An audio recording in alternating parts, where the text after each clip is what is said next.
Yo, what's up guys? It's Mike and I'm with my friend John Barban, and today we're going to be talking about the 3 keys to building the perfect body. These 3 keys are really good because a lot of people kind of overlook them, but they end up just slapping on muscle everywhere and things like that, and over the years of training they may not be very happy with your body no matter if you got a lot of progress or not. So these are really good things to learn right from the start. Okay, so number 1 is learning to contract the muscle versus just lifting weights. Some guys get caught up just seeing the weight move in the gym and how much more weight they take it off the ground to here and then back down. Yeah, just move it, right? The point of lifting weights isn't just to move the weight around. The point's to actually flex the muscle that and make it work and make that muscle grow. And not just make any muscles grow, but make the muscles you're trying to work grow. So the idea is to start thinking from the muscle, thinking from the contraction of the muscle, and sort of forget about moving weight through space. Like the weight, you'll start lifting heavier and heavier weights. The idea is contract the muscle. You hear it all the time, hey, when you're working out, do good form.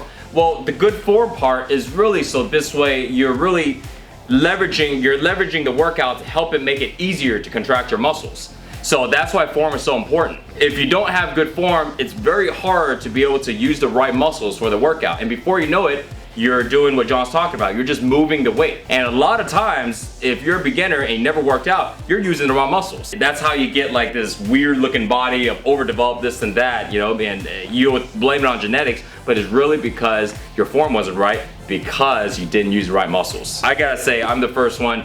I used to just move weight around.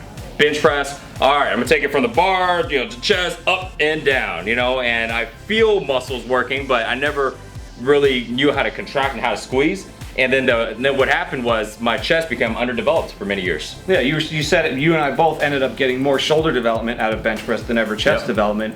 And it was because, well, I'm just moving, I gotta move the weight and I gotta move more weight. And instead of thinking from our chest, we were just thinking from the bar, make the bar move. Yeah, and then you were telling me the other day on the skull crushers, you felt it all in your elbows when you're supposed to feel in your triceps. Yeah, and so I modified it. You did the same, and I modified it where I moved it further and further down, and then I started feeling it in my triceps. So just because everyone else does it that way, maybe that's not how it would feel best for your body. So always think from the muscle you're trying to work. If you don't feel the muscle when you're working it, you can do 1 or 2 things. Number 1, check your form. There's a good chance that your form is a little off. Or number 2, go a little lighter in weight. Key number 2, which is manipulating your rest, not your rest, but your reps, sets, and rest. We kind of understand the idea of lifting heavier, and that would be in the 3 to 5 to 8 rep range. And some guys get like, they kind of get caught up really liking the idea of lifting heavier. It kind of feels good to see like the weight move and really heavy weights move. But you can only stay in those rep ranges for so long. Yeah, they develop maximum strength, but they're leaving out a conditioning effect and you're leaving out some muscle growth effect if you don't get into the other rep ranges. And so what do I mean by other rep ranges? I mean working in the 5 rep range, 8 rep range, 10, 15, and even up to the 20 rep range. We got some research that shows that each of those rep ranges can stimulate different fibers of your muscle to grow. So it makes sense, you know, not all the time, but it does make sense at some point to move through those different rep ranges over the course of your training. So I don't know, you and I talked off camera that maybe every couple of months you like the idea of switching, a major switch from one major rep range to the next. Yeah, and that's a really good way to do it. So this way your body won't be used to just one type of rep range. So you don't need to be just going 5 reps heavy on every muscle, every exercise for a month. It can be mixed all throughout. And then I guess we can get into how the rest works. When you're going heavier, you're gonna need more rest to be able to manage the maximum weight from set to set. For one thing, you need the full recovery just to lift the weight and to prevent injury. So the rest changes with the reps. When it's really heavy, you need a bit more rest. But when it's lighter, you need less rest, and you get a conditioning effect, and you get some other adaptations at the muscle level that you just can't do if you're resting too long. So when you're going heavy, how long of a rest do you suggest? Maximum weight, like your max out deadlift weight, you can wait up to 5 minutes. Anything past 5 minutes, you're not recovering anymore. So how about if somebody's doing, let's say, 5 to 6 reps? What's in your opinion? 5 to 6 reps, I'd say 2 to 3 minutes is plenty. The last one, which is on sets. I would say on a normal basis, 4 sets is pretty standard, but I usually will go anywhere from 4 on some exercises, and I will go as high as 10 sets on one exercise sometimes. And what's your opinion? For me, it's just, I feel it really good on certain exercises, just the way my body's built. It's like some exercises I feel really good on, so I do a lot more of it. Versus, I know a lot of people go, well, you have to change it up.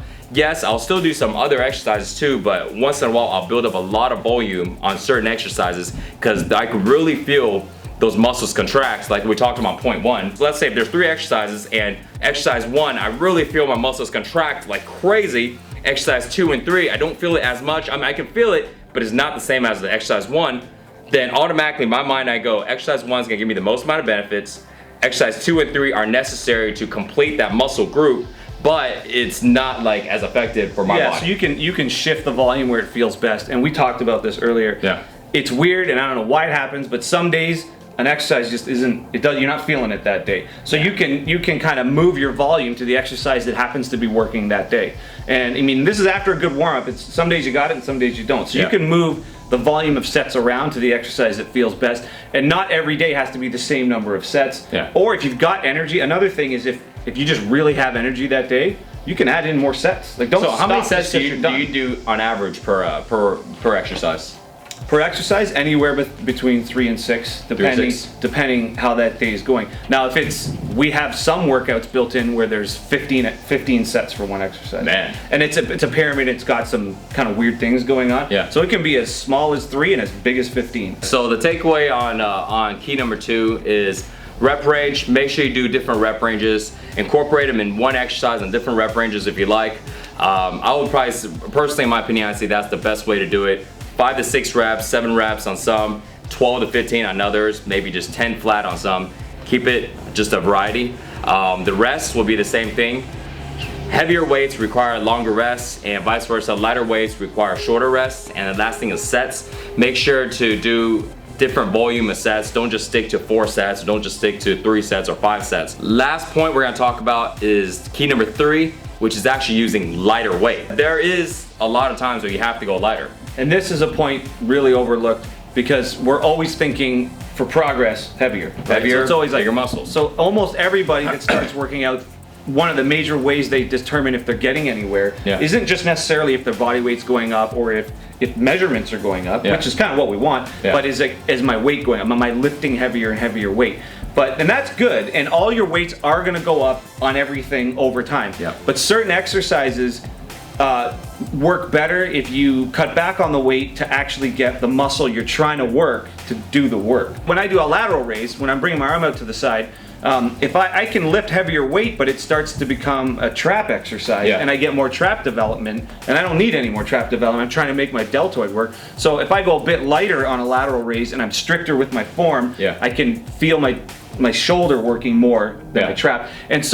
And that you got to kind of learn that. So some of these exercises, and it seems to be the isolation exercises, the smaller muscle group exercises, where it's okay to go lighter and get the form right, get the muscle working, and then over time you will start getting stronger. But don't just jump into heavier weight and have just random muscles that you're not trying to work lift the weight. And over time, if you overdevelop one muscle too much because you're going heavy on everything, eventually your lagging muscles, you're not going to even be able to contract them. And that goes back to key number 1, which is making sure you're able to contract and flex the actual muscle you're working.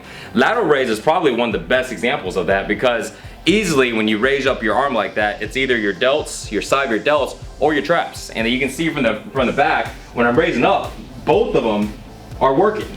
And if you have very, very strong traps, then you're not gonna feel shit in your shoulders. And then imagine you grabbing a very heavy weight and you're moving it, where your body's gonna go ahead and use whatever muscle necessary to move the weight, because that's what you're thinking. I'm gonna move this weight up with heavy ass weight. And before you know it, you don't feel anything in your shoulder, your traps are sore as hell. Over a couple months, your traps get huge, which is cool if that's your goal, but if it's not, and you're trying to bring up your shoulders, you're not even gonna be able to hit your shoulders. Then you're gonna be like, all right, well, I cannot do lateral raises anymore for shoulders. And it happens to a lot of people, and they're like, all right, I gotta figure out another exercise for shoulders because I can't work. And that was a good point that Mike brought up, is you can actually lose the ability to contract that muscle, and you have to go back to the start with really light weight and learn to do it. And we've both had trainers teach us to reactivate muscles we weren't activating. Yeah, here's a general rule. So basically we're talking about isolation exercises as being the best way to use lighter weight in the beginning to make sure that you're contracting the right muscles. Your heavier exercises like squats, deadlifts, bench press, generally you can use heavier weight on that because you are trying to work on multiple muscle groups at one time. But the rule can also apply there too, because let's say if you're doing a bench press, and we talked about this, me and John, in another video. If you're doing a bench press and you're trying to work your chest, but all you feel is your shoulders and your triceps, and your chest is like barely working, you take off your shirt, you look at yourself, same thing, your shoulders and your triceps look pretty good, your chest is like flat and just underdeveloped, then you're running into that same exact problem, even with the compound movement, you know? If you go heavier, guess what? Your shoulders and your triceps just keep getting stronger and stronger, and your chest will never catch up. And it'll get to the point where you won't ever be able to do a pressing movement because your chest is not even gonna go into play at all. Your shoulders and your triceps will take over every single lift. And that's the idea, is you're trying to build each muscle group and you're trying to build them in proportion. Yep. But if you're not getting the contraction out of the muscle you want, then you're not actually building the muscle you want, and then you're out of proportion. So you might as well just go with lighter weight on some exercises and making sure that you feel the muscle working. These 3 keys are super important to help you build the perfect body that you want, and more so though to create what we call the Donna's-Golden ratio. And then John will go ahead and explain briefly what that is. Well, the golden ratio is just the ratio of your waist to your shoulders, and the exact number is actually your shoulders should be 1.6 times larger than your waist. Yep. And then your waist should be about 45% of your height, and this is all just calculated from research we've done. And Mike actually has a golden ratio, so this is a good example of what it looks like. And a key to that is width, so his width from side to side, but also his thickness from front to back. So we want that V taper kind of in both ways, like a thickness and a V taper from width. And so that's the Donna's Golden ratio. Yeah, and that's something that I've been striving to get for a long time. I just never exactly knew that scientifically they figure it all out and they have very exact numbers. Because in my mind it was always, I want to get like a V tapered shape, and that's what majority of guys that I talk to want the same thing. But John basically did all the research, and he figured out exactly not only what the dimensions are, but all the exercises that will bring out more of the muscles that are required to get you that V taper shape. If you want to check it out, check out John's site. It's gonna be awesome. Donna'sGoldenRatio.com/Mike, and you'll find tons of exercises and a lot more tips to help you build that perfect body. So thanks for watching this video, guys. Hope this helps you out. We'll see y'all guys next time. Later.